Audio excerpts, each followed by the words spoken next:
जय श्री राधे कृष्ण। आप सभी का आपके अपने YouTube चैनल पे बहुत बहुत स्वागत है।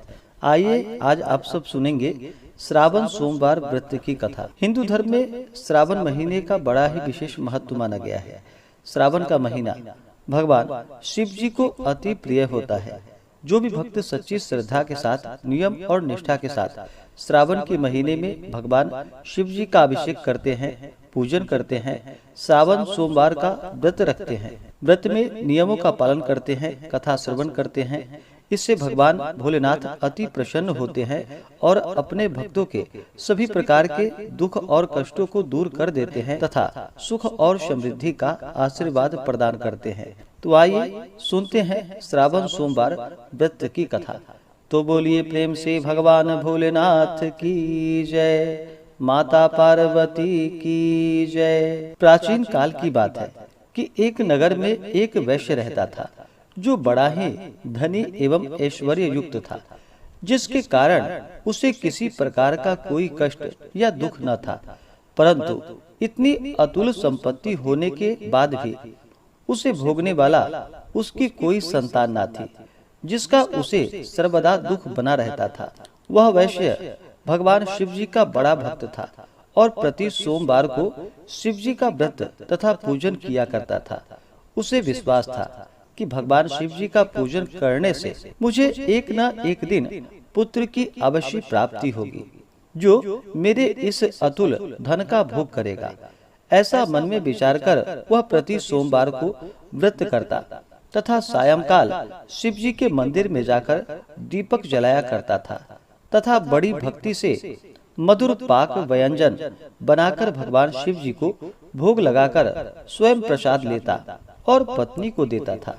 उसे ऐसा करते देखकर भक्त वत्सला देवी पार्वती से न रहा गया और वे भगवान शिव जी से बोली कि हे भगवान, यह वैश्य आपका प्रति सोमवार आपका व्रत करके सायंकाल दीपक जलाता है तथा इस प्रकार बड़ी भक्ति भावना से पूजन करता है, अतः आप इसके दुख का निवारण शीघ्र क्यों नहीं कर देते। तब पार्वती माता की बातें सुनकर भगवान शिव जी बोले कि हे देवी, इस वैश्य के तो पुत्र नहीं हैं, यह इसके पूर्व जन्मों का ही फल है। देवी, यह जगत तो कर्ममय है, मनुष्य कर्म के बंधनों से बंधा हुआ आता है तथा अपने कर्मों के फलों को भोगता है। उसी प्रकार यह वैश्य भी पूर्व जन्म के कर्म के कारण इस जन्म में निसंतान होकर दुख उठा रहा है। भगवान शिव जी के ऐसे उपदेशात्मक वचनों को सुनकर फिर भी माता पार्वती नहीं मानी और कहने लगी कि हे ईश्वर, आप तो भक्त वत्सल हैं, फिर अपने भक्त पर क्यों नहीं दया करते, जबकि वह सदैव आपकी भक्ति प्रेम पूर्वक करता है। फिर आप उसे पुत्रवान करके उसके दुखों का क्यों नाश नहीं कर देते। यदि आप अपने भक्तों के दुख का निवारण नहीं करेंगे तो कौन आपका व्रत पूजन और सेवा करेगा।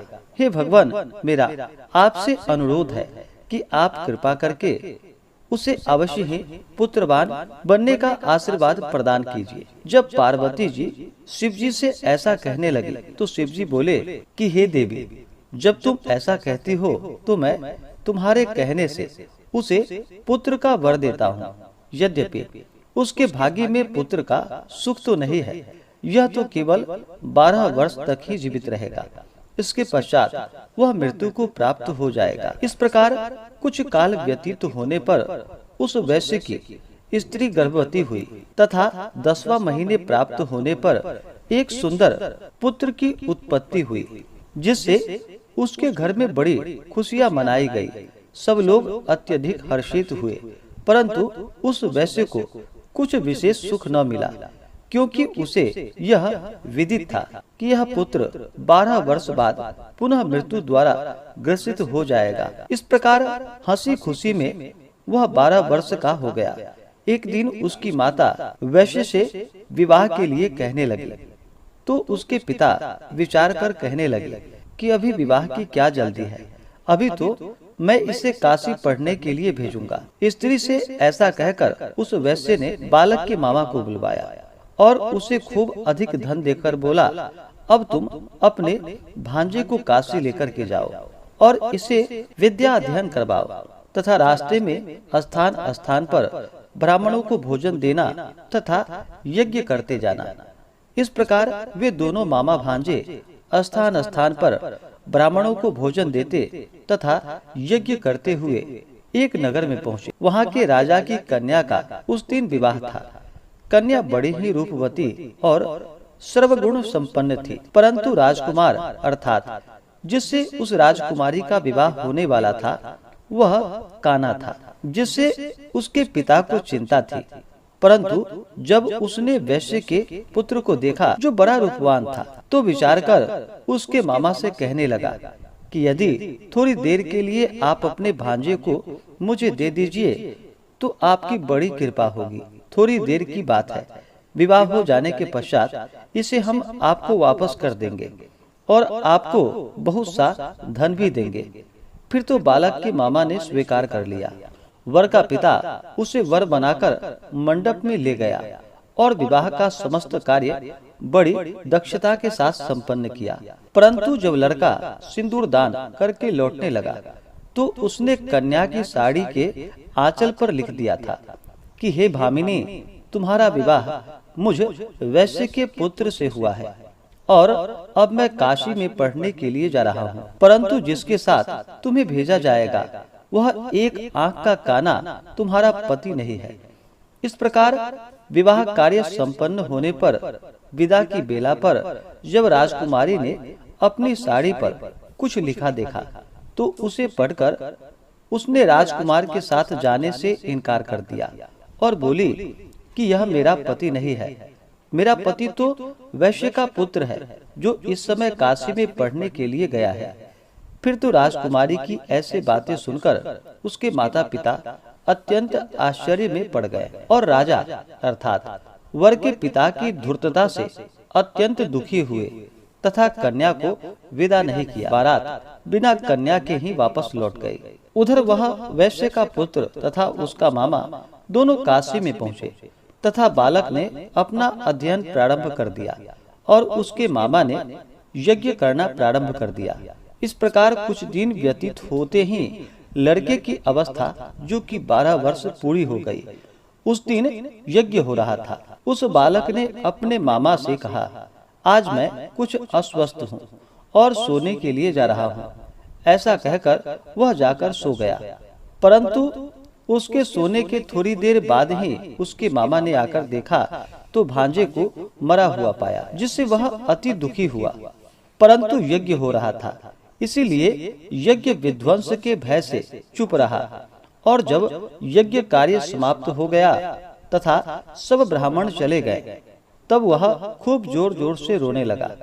उसी समय भाग्यवश पार्वती जी सहित भगवान शिव जी उधर से जा रहे थे कि तभी पार्वती जी ने करुण रुदन सुना, जिसे सुनकर उनका हृदय द्रवित हो उठा और वे शिव जी से कहने लगी कि हे कृपा निधान, देखिए तो कौन इस समय इतनी करुणा से रुदन कर रहा है। आप वहां चलकर देखिए वह क्यों रो रहा है। तब पार्वती जी का ऐसा आग्रह सुन करके भगवान शिव जी उस स्थान पर गए जहाँ पर उसका मामा अपने भांजे को लेकर रो रहा था। फिर तो पार्वती जी ने उस बालक को पहचान लिया और बोली कि हे महाराज, देखिए तो इतना सुंदर वह वैश्य का बालक मरा जा रहा है जो आपके वरदान से हुआ था। भगवान शिव जी बोले कि हे देवी, यह बालक अपनी आयु समाप्त कर चुका था और फिर मर गया, इसमें किसी का क्या दोष। पार्वती जी ने कहा कि हे देवादिदेव महादेव, हे भगवान भोलेनाथ, जैसे आपने इसे अब तक 12 वर्ष की आयु दी थी, वैसे ही जीवन पर्यंत के लिए और आयु दे दीजिए, नहीं तो वह वनिक पुत्र के वियोग में मृत्यु को प्राप्त हो जाएगा। तब पार्वती जी के ऐसा कहने पर भगवान शिव जी ने वनिक पुत्र को जीवित कर दिया। इस प्रकार वह शिव जी के वरदान से जीवित हो गया और शिव पार्वती पुनः अपने धाम को वहां से अंतर्ध्यान हो गए। फिर कुछ दिनों के पश्चात वह बालक अपने मामा के साथ अपने नगर की ओर चल पड़ा तथा चलते चलते पुनः उसी नगर में पहुंचा जिस नगर में राजकुमारी के साथ उसका विवाह हुआ था।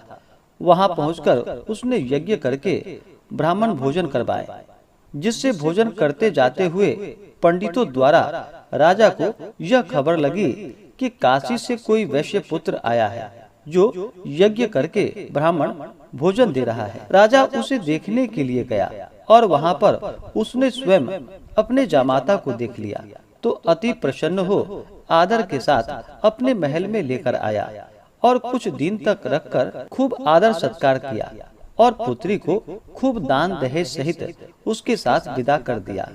तब वह वणिक पुत्र स्त्री सहित मामा के साथ अपने नगर की ओर चल पड़ा।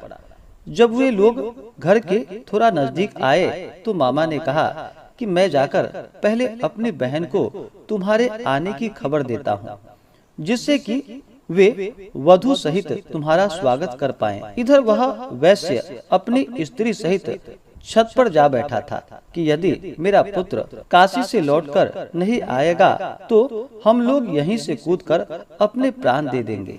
परंतु जब साले ने आकर कहा कि आपका पुत्र कुशल से अपनी स्त्री सहित आ रहा है, आप लोग विधिवत उसका स्वागत कीजिए।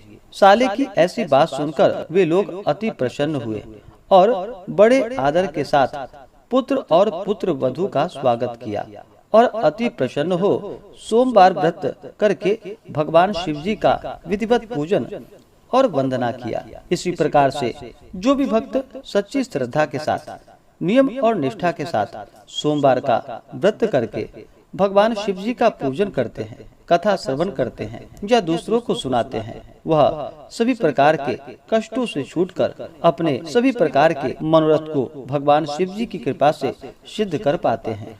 तो बोलिए प्रेम से भगवान भोलेनाथ की जय, माता पार्वती की जय। तो आशा करता हूँ कि यह जानकारी आपको अच्छा लगा हो। ऐसे ही ज्ञानवर्धक जानकारियाँ प्राप्त करने के लिए हमारे इस चैनल पे अगर आप नए हैं तो चैनल को लाल बटन दबा करके सब्सक्राइब करें, साथ में बेल आइकन घंटी को दबाएं ताकि मेरे वीडियो का नोटिफिकेशन आपको समय से मिलता रहे। वीडियो को लाइक करें, शेयर करें। सुखी रहें और स्वस्थ रहें। जय श्री राधे कृष्ण। धन्यवाद।